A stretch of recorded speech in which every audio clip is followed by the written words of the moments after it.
మంత్రులందరినీ మీరు చూడండి, ఎక్కడికక్కడ అఘాయిత్యాలు చేస్తున్నారు, ఎక్కడికక్కడ దోపిడీ చేస్తున్నారు.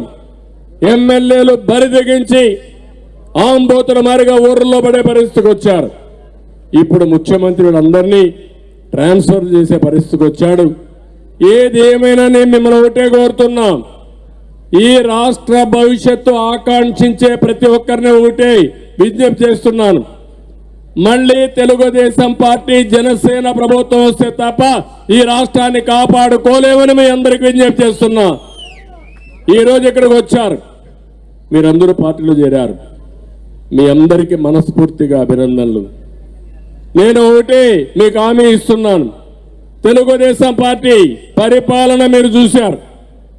మళ్ళీ నేను ఇచ్చే హామీ తప్పకుండా మళ్ళీ మీ రుణం తీర్చుకుంటా, ఏం చేయాలో చేసి చూపిస్తానని మరొక్కసారి మీ అందరికీ హామీ ఇస్తున్నా.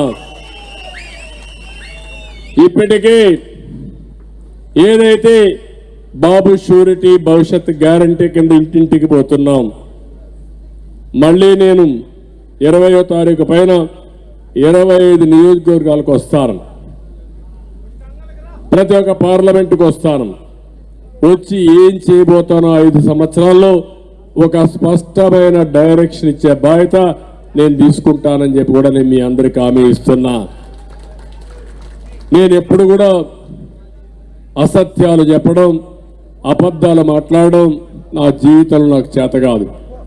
ఏదైనా చెప్పితే అది చేయడం తప్ప, ప్రజల ఆస్తులకు ఒక ట్రస్టీగా ఉండడం తప్ప ఇంకొకటి కాదని చెప్పి కూడా నేను మీకు తెలియజేస్తున్నా. ఈరోజు 6 నియోజకవర్గం నుంచి వచ్చారు.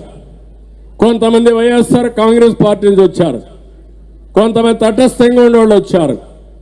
ఈరోజు వచ్చిన వారందరినీ మనస్ఫూర్తిగా స్వాగతం పలుకుతున్నా. మీ స్ఫూర్తి మొత్తం రాష్ట్రమంతా రావాలి.